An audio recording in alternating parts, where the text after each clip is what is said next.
here you go. This is meant to be helpful. I don't want to see y'all waiting until 2025 to make that change that you said you were going to make going into 2021. Okay, it's time for you to better yourself. It's time for you to get in shape, eating healthier, building muscle, losing weight, getting enough sleep, focusing on your career, whatever it is that your goal is. Don't wait till next year. Don't let 2024 be a repeat of 2023. Figure out what it is that you have to do and actually execute the plan.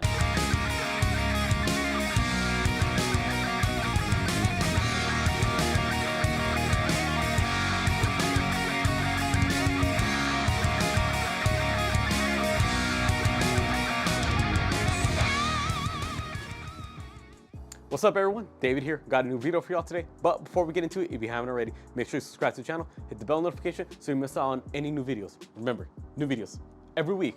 So at this point in time, from the day that this video gets published, we will be right around 1 month away from 2024. Now, what exactly are we hoping to get out of 2024? Hopefully, many of you are gonna say, new year, new you. But is it the first time that you've said that? Probably not. How many of you said that going to 2023, going to 2022, going to 2021? I'm pretty sure there's been multiple times when all of you be saying new year, new me, but ultimately what it comes down to is new year, same you, because you fall back into your old habits. You had the good intentions, you set the goal, you know you wanted to get something done in 2024 or whatever the new year is, but things didn't work out. Now, why is that? You had the intentions, you set the goal, but you didn't follow through with them. That's what I'm here to help you out with. I'm gonna show you how you can set these new year goals and actually stick to them. Now, the biggest thing that comes to the top of my head is why people don't set goals correctly and why they don't stick to them is that they're not specific. You don't actually even know what goal it is that you want to do. They're not specific enough, or you're setting too high of a goal in such a little time. The expectations are just too high and you can't commit to it. So that's what we're going to be going over today. How to set appropriate goals that you know that you can achieve. And remember, if you do little goals, little by little, that slowly builds up the confidence instead of setting a goal that's just so big and so far-fetched that it can be a little intimidating. You're like, oh, I don't know if I can do it. And the slightest bit of knowing that you're going downhill, not hitting a certain milestone, you start losing that confidence, and then ultimately it leads to you just ultimately giving up on that goal. So what exactly are we going to be going over? All of this that's written behind me. We're going to be talking about SMART goals. SMART, S-M-A-R-T, SMART. If you can fill out all of this information and come out with a nice, well-defined goal, you have a much higher chance of sticking to whatever it is that you set for yourself. So let's go over it. S stands for specific, M stands for measurable, A stands for achievable, R is realistic, and T is time. Each one of these 5 factors is equally as important as the last. And many people, when they think about setting a goal, they only cover certain points, and even then, it's not too in-depth as it should be. So let's break it down, piece by piece, letter by letter. S, specific. What is it exactly that you're trying to achieve? Now, the common things, being that this is a fitness channel, I'm assuming many of you have fitness goals. The common things I hear are, my goal is to lose weight. My goal is to get buff. My goal is to eat better. Okay, that's good and well. Yeah, you have the intention behind it, but let's get a little bit more specific. You need to know exactly what it is that you're trying to do. For example, if you're gonna be visiting another country, if you're traveling, do you say, oh, I'm gonna go to Mexico? Okay, that's nice. Where in Mexico? I'm gonna go to Guadalajara, I'm gonna go to Zacatecas. Where are you gonna be going? If you're gonna go to Hawaii, where specifically in Hawaii? If you're gonna be visiting a different state, I'm gonna go to Texas. Okay, where in Texas? You gotta know where your destination is so you can know how to get there. So don't just be saying, I'm gonna lose weight. No, be specific. How much weight do you want to lose? You want to lose 5 pounds. And at this point, we're going to get even more specific. Do you want to lose 5 pounds of weight or 5 pounds of body fat? Because everyone could be losing muscle mass. That's losing weight. We don't want that. You got to be specific with these things. Get buff. All right, we understand. You want to get more muscular. How much? Gain 10 pounds of lean muscle mass. You see, you got to be specific with these type of things. You got to know what the final destination is so you can work backwards from there. Eat better. Okay, there's a lot of things that could be considered eating better. Eat 3 balanced meals. It's just going to depend on where you're at. If you constantly are a person that eats out all the time, well, then maybe eating 3 good balanced meals is gonna be a good starting point for you. And even then, you can break it up and be even more specific. What do you mean by balance? Consisting of this much protein, this much carbs, eating this much vegetables. I currently go out and eat fast food 3 days a week. I'm gonna start reducing it down to 2 days a week, and then the other 5 days a week, I'm gonna start eating. You see what I'm getting at here? You gotta be specific. As much detail. This portion right here, the S specific, cannot be too detailed. You can never have enough details going into that. The more you can get down there, the easier everything else will be, and the more you know of what are the right steps that you have to take to reach that goal in the end. Now, moving on to M, measurable. Again, being that this is a fitness channel, I'm assuming that you're gonna be having more fitness related goals. Typically, they're gonna be either getting stronger or building muscle or losing weight. Now, the thing is, when it comes to losing weight, what is the biggest thing that people use to measure the progress there? The scale. But you gotta understand, the scale fluctuates up and down, okay? It's not always gonna be the same thing. Maybe you just drank more water today, so that way the scale is higher. But did you really gain weight? No, you just drink more water. Maybe you just weighed yourself after eating a big meal. Obviously, you're gonna be heavier, but that's not your actual body weight. That's not your fat, your muscle, and all the other tissues you have in your body. That's just the food that's in your system that hasn't been digested. Again, other ways that you can measure are gonna be the way that your clothes fit. For example, if you're someone that holds a lot of body fat right around this region, okay, pick out one shirt that fits you tight right there.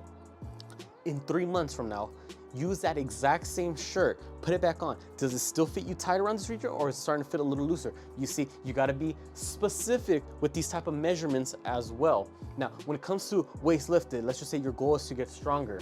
Yeah, you can measure out, oh, I lifted this much weight on this exercise or this much weight on this exercise. You're constantly switching out what it is that you're using to measure your progress. When it comes to measuring progress for no matter what goal it is, you have to set some assessments that you can then retake after 1, 2, 3 months, however long you want to, test out these things.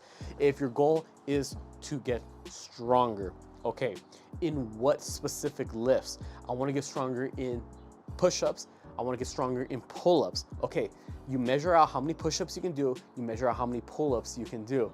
3 months from now, you're gonna use those exact same measurements to see how much progress you made. For example, if you measure out how many push-ups you can do now, and let's just say it's 10, and 3 months from now, you measure out how much stronger you got by doing bench press, well, this is not really a fair assessment because it's a different movement. You don't know what your starting point for bench press was, and you don't know where you are currently for push-ups because you changed the assessment. Whatever assessment you use to measure your current starting point, make sure you stick with it every time you're going to reassess your progress. That's how you know you're measuring progress correctly. Got to keep it the same. When it comes to that weight loss using the scale, if you're going to be weighing yourself in the morning, which you should before you should even start eating anything throughout the day, 3 months from now, when you re-weigh yourself, do not weigh yourself at a different point of day. If on day 1, you weighed yourself on a scale at 8 a.m. in the morning before you ate breakfast, 3 months from now, you should be weighing yourself on that same scale. Don't get a different scale, try to use the same one. Measure yourself at 8 a.m. before you eat breakfast. You gotta keep everything the same. Why is that? On day 1, if you measure yourself in the morning before you eat anything, that's your body weight. And then weeks down the road, you measure yourself at the end of the day. Well, not only are you weighing your actual body mass, but you're also including the weight of everything you ate throughout that day. You see, you gotta keep things consistent. Now, moving on to the A, achievable. It's a simple yes or no question. Can you achieve whatever goal it is that you set for yourself? Yes? Well, then good for you. But if it's no, you gotta start thinking to yourself, why is it not achievable? What am I missing? Is because you don't have access to a gym? Is it because you don't know where you're going about it? You gotta find out these little things. A lot of people, they have the good intentions and they know what goal it is they wanna set for themselves, but then they don't achieve it. Why is that? What is it that's holding you back? And for many people, they know what this thing is that's holding them back, whether it be about their inner motivation, maybe their lack of resources. But after that, after finding out what the reason is for why they can't achieve it, they don't do anything about it, and that's why ultimately they fall off and don't achieve whatever this New Year's resolution is.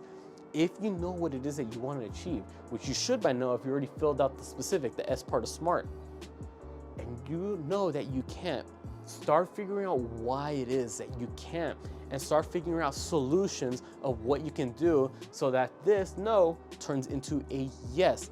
If it's because I don't have access to a gym, okay, find out at-home exercises, bodyweight exercises that you can do. Is because you don't know what type of diet you should be on. Do your research, YouTube it, Google it, find some good credible exercises, find some good dietitians, some good nutritionists, find out what are their recommendations, test it out, so see what works best for you. Now moving on to that, the R, and I feel the R, we can't get enough of this R right here, the realistic. whatever goal that you set for yourself, is it realistic or not? I mean, let's be honest, many of you in the past have already set a goal for yourself that ultimately was not realistic, and that's why you weren't able to achieve it. What happens when you're not able to achieve a goal? What happens to your confidence specifically? It goes down. You're like, man, I wasn't able to do it. You start beating yourself up for it. I mean, at the end of the day, it's your fault for setting such a high goal for yourself, knowing that you weren't able to attain it. However, if you set a more realistic goal and you reach it, that's gonna build up your confidence to then set another goal that's even higher. You reach it, that builds up your confidence. It's the little things that start building up that confidence to let you know that you can achieve whatever it is that you set for yourself. But the thing is it that the goal that you set up here is too unrealistic, or is it the time that you put that's unrealistic? Oftentimes, the goal itself, however many pounds you want to lose, however much mass you want to gain, that's not necessarily the issue. I'm sure if you're consistent and you're doing everything that you know you need to be doing, you figure out why or what it is that you have to do, if you can get all that down, then this should not be the issue. You're gonna reach that goal eventually. What makes it unrealistic is the time frame that you set for yourself, and that's why I put it right here. If you have a goal of losing 5 pounds, okay, in how much time though? Eventually, if you stay consistent, you will lose 5 pounds, but what makes it unrealistic is that time frame. If you say 5 pounds in 1 week, that's gonna be pretty hard to do compared to if you were just say 5 pounds in 1 month. You see what I'm getting at here? We could set the goals differently. You can have short-term goals for 3 weeks, or you can have longer-term goals for a couple months. For example, in this case, 3 months. In 3 months, what is your goal? To lose 20 pounds? Okay, that's doable, but you're not gonna put losing 20 pounds for 3 weeks. In 3 weeks, you're gonna put a more appropriate goal, which could be just losing 3 pounds. But you see, you wouldn't switch these out. Specifically, you're not gonna lose 20 pounds in 3 weeks, and you're not gonna lose, or you are gonna lose 3 pounds in 3 months. You see, the goal itself is not the issue. It's the time frame that you set for yourself that determines ultimately whether it's realistic or not. And at the end of the day, you want to set realistic goals for yourself. Yes, some people have the mentality, well, if I shoot for as high as I can, that's gonna make me work out even harder to reach it, which is good. And if you do happen to reach it, well, then good for you. It's all good progress for yourself. But if you don't reach it, the motivation might go down. You start beating yourself up again, like I said, and we don't want that. Again, many people set New Year's resolutions. They have the goal. They know what it is that they want to achieve going into the new year. You may already know what you want to achieve in 2024, but ultimately, do y'all stick through your goals? No. Why? It's because you don't know the specifics. You don't know the right steps to take towards it. Maybe you didn't reach it within a certain amount of time. You didn't do your research and find out if you have the right resources to go about it. Little things like that are what's keeping you from reaching your goals. You need to fill out all this and think of all the details so you have that final blueprint of what the goal is. Find out what this is, be specific what the goal is, and then work backwards from there. Again, if many of you have that goal, 2024 is 1 month away. You know what you want to do. You just don't know how to go about it. Here you go. This is meant to be helpful. I don't want to see you all waiting until 2025 to make that change that you said you were going to make going into 2021. Okay, it's time for you to better yourself. It's time for you to get in shape, eating healthier, building muscle, losing weight, getting enough sleep, focusing on your career, whatever it is that your goal is. Don't wait till next year. Don't let 2024 be a repeat of 2023. Figure out what it is that you have to do and actually execute the plan. Hopefully this was helpful for all of you guys. Again, all of this is just meant to help you. I want to see all of you reach your goals. I know what my goals are. I know what I have to fill out. I know what I have to do, and I know I'm going to go about it in the best way possible. Comment down below what your goals are. Comment down below if this video was helpful. And also any other video suggestions you'd like to see me do, mention it down below, especially going to 2024. If you got any questions, you need answers, any specifics, how to go about certain things, whether it be about mindset, motivation, nutrition, diet, workouts, workout programs, correct form exercise, whatever it is, if you have the goal of fitness, and you want to go about it, you have questions, right now is the perfect time to ask before the new year comes. I'd be more than happy to do these videos for you. Make sure to subscribe not just to my channel, but my girlfriend's channel and the couple's channel so you don't miss out on any new videos. Remember, new videos every week across the board for all 3 channels. And then for Instagram and TikTok, same thing. Make sure you follow me on my accounts, girlfriends, couples. I put all the links down in the description below. With that being said, I'll catch you all next time.